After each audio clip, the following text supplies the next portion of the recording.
Jai Hind students, class 9th exercise 8.1. In this video, I'll take question number 6, 7 and 8 because they are of same type. एक जैसे हैं कौन कौन से 6, 7 and 8. ठीक है, तो इस वीडियो में हम ये तीन क्वेश्चंस लेने वाले हैं. सिक्स्थ है diagonal AC of a parallelogram ABCD bisects angle A. Show that it bisects angle C also. And ABCD is a rhombus. ठीक है, अभी क्या है, पैरेललोग्राम गिवन है, इसका एक डायगोनल एंगल सी को बाइसेक्ट करता है यानी समद्विभाजित करता है और बताइए कि ये रोम्बस है. ठीक है, क्वेश्चन नंबर 7 में क्या है, ABCD इज अ रोम्बस. इसमें दे दिया कि रोम्बस है. अब आप शो करो कि डायगोनल AC A और C को बाइसेक्ट करेगा and diagonal BD bisects angle B as well as angle D. हो गया ना इंटरकनेक्टेड. इसमें पैरेललोग्राम है, रोम्बस बताना है और एक एंगल के लिए बोल दिया, एक एंगल के लिए बताना. यहाँ पर रोम्बस बोल दिया है और एंगल्स के लिए पूछ रहे हैं. और 8 क्वेश्चन में क्या बोल रहे हैं कि ABCD is a rectangle in which diagonal AC bisects angle A as well as angle C. Show that ABCD is a square and diagonal BD will also bisect angle B and angle D. Okay, तो ये तीन questions हैं जो आपस में connected हैं. ठीक है, तो मैंने इंग्लिश में तीनों क्वेश्चंस पढ़ दिए हैं. ABCD is a rhombus. Show that diagonal AC bisects angle A as well as angle C and diagonal BD bisects angle B as well as angle D. और 8 भी पढ़ दिया है ना. अब हम इसको हिंदी में भी एक बार ले लेते हैं. Question number 6, just a minute, ये रहा. समांतर चतुर्भुज ABCD का विकर्ण AC कोण A को समद्विभाजित करता है. समांतर चतुर्भुज है ये ABCD और जो इसका विकर्ण AC है ना, ये कोण A को समद्विभाजित करता है. दर्शाइए कि ये C को भी करेगा और ये भी बता दीजिए कि ABCD एक समचतुर्भुज है. ठीक है, 7th क्वेश्चन में ABCD एक समचतुर्भुज है. दर्शाइए कि विकर्ण AC कोणों A और C को समद्विभाजित करता है तथा विकर्ण BD कोणों B और D दोनों को समद्विभाजित करता है. 8th में है ABCD एक आयत है जिसमें विकर्ण AC दोनों कोणों को समद्विभाजित करता है, तो दर्शाइए कि एक वर्ग होगा और BD भी B और D को समद्विभाजित करेगा. ठीक है, ये आपके सामने तीनों क्वेश्चंस मैंने बता दिए हैं. अब हम इनके सॉल्यूशंस पर चर्चा करते हैं. देखो बच्चों, इसमें तो मैंने लिख ही दिया, आप भी देख रहे हो. आप एक स्क्रीनशॉट ले सकते हो, वीडियो पॉज कर सकते हो और यहाँ से कॉपी कर सकते हो, है ना. मेन चीज़ है समझना. तो समझने का प्रोग्राम शुरू करते हैं. चालू वर्ड अच्छा नहीं है. ABCD is a parallelogram. ABCD एक पैरेललोग्राम. अब पैरेललोग्राम आपको मालूम है ना कौन कौन सी तीन खासियत होती हैं. दोबारा एक बार रिवाइज कर लिया जाए. Number 1, opposite sides are parallel. तब तो वो पैरेललोग्राम बनता ही है जब अपोजिट साइड्स के दोनों पेयर्स पैरेलल होते हैं, तभी हम उसको पैरेललोग्राम कहते हैं. प्रॉपर्टीज यहाँ से शुरू होती हैं कि ऑपोजिट साइड्स आर इक्वल, पहली property. Second, opposite angles are equal. विपरीत भुजाएं बराबर होती हैं, विपरीत कोण भी बराबर होते हैं. ये दो हो गई. तीसरा, जो इसके विकर्ण होते हैं ना, वो परस्पर समद्विभाजित करते हैं. Diagonals bisect each other. Okay, तो ये तीन प्रॉपर्टीज पैरेललोग्राम की होती हैं. एक बार रिवाइज कर लेना. ठीक, चलिए, अभी ये एक पैरेललोग्राम है. और क्या दिया हुआ है कि ये जो AC है ना, AC ये एंगल A को बाइसेक्ट कर रहा है. मतलब DAC is equal to CAB. Got it? Clear? अब सुनो बच्चों, ये पैरेललोग्राम है यानी कि अपोजिट साइड्स पैरेलल है. अगर ये दोनों पैरेलल है तो ये क्या है, फिर ये ट्रांसवर्सल है. हिंदी में बोलूं, ये दोनों समांतर हैं और ये तिर्यक रेखा है. और जब दो समांतर रेखाओं को एक तिर्यक रेखा काटती है तो अंतः एकांतर कोण बराबर होते हैं.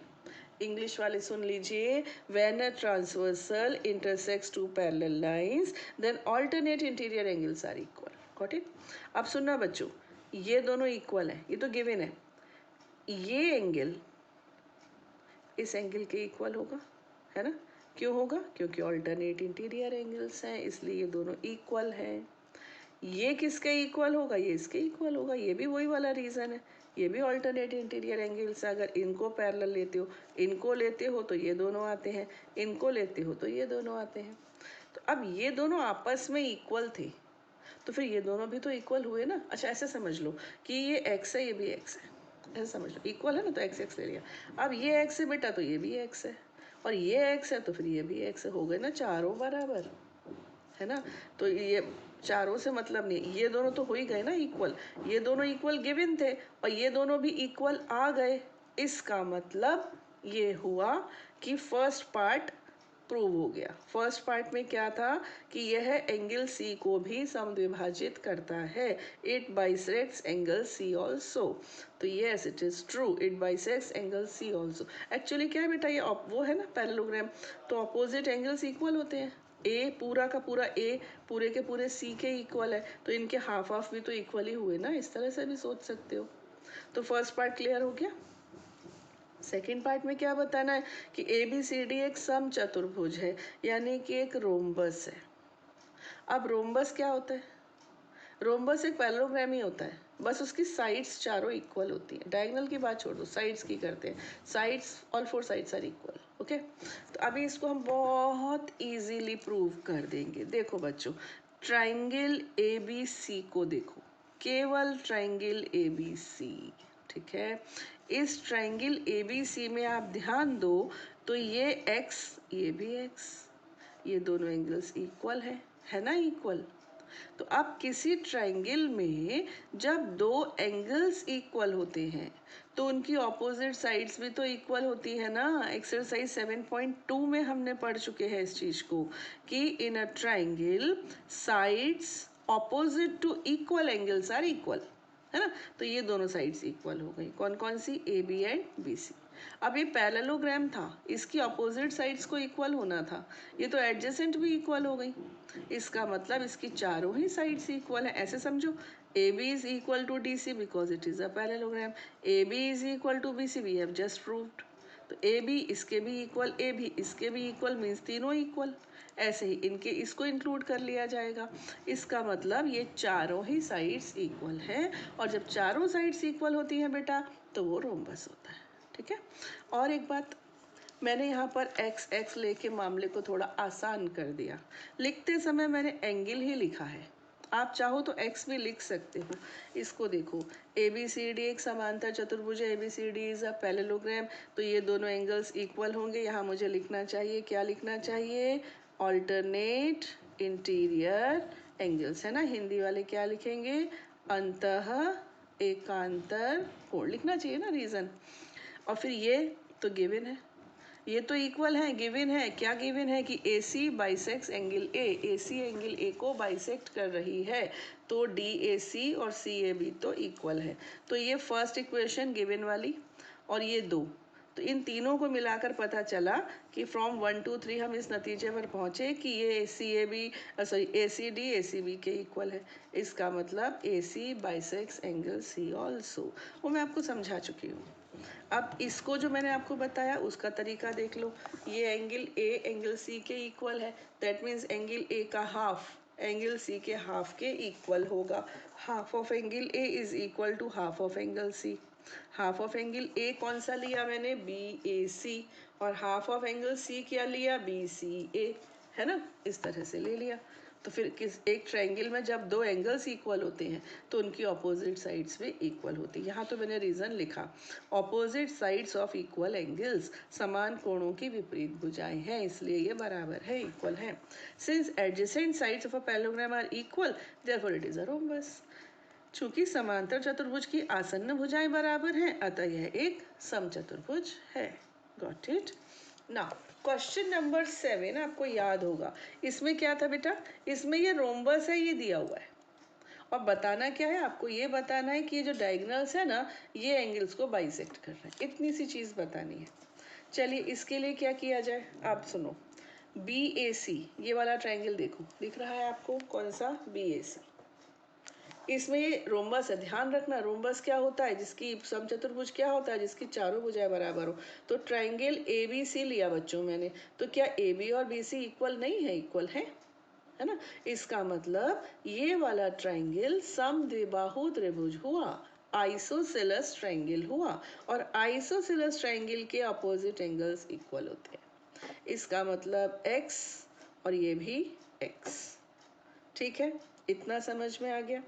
इसके बाद DCA is equal to CAB, DCA is equal to CAB, ये दोनों एंगल्स भी इक्वल होंगे। क्यों होंगे आप बताओ? अच्छा, क्यों होंगे? ये दोनों एंगल इक्वल क्यों होंगे? क्योंकि ये ऑल्टरनेट इंटीरियर एंगल्स हैं, अंतः एकांतर कोण है। तो ये दोनों क्यों इक्वल हुए थे? क्योंकि ये वाला ट्रायंगल लिया था हमने। इस ट्रायंगल, ये समद्विबाहु त्रिभुज है, तो ये तो इक्वल होने ही थे, है ना, समान भुजाओं के विपरीत कोण। ये इसके इक्वल इसलिए है क्योंकि ये अंतः एकांतर कोण है, यानी कि ऑल्टरनेट इंटीरियर एंगल्स है। ऐसे ही ये भी, ये दोनों भी ऑल्टरनेट इंटीरियर एंगल्स हैं। यहाँ पर मैंने क्या किया, यहाँ पर मैंने x ले लिया, फर्स्ट क्वेश्चन में नहीं लिया, यहाँ मैंने x लेके क्वेश्चन को इजी कर दिया।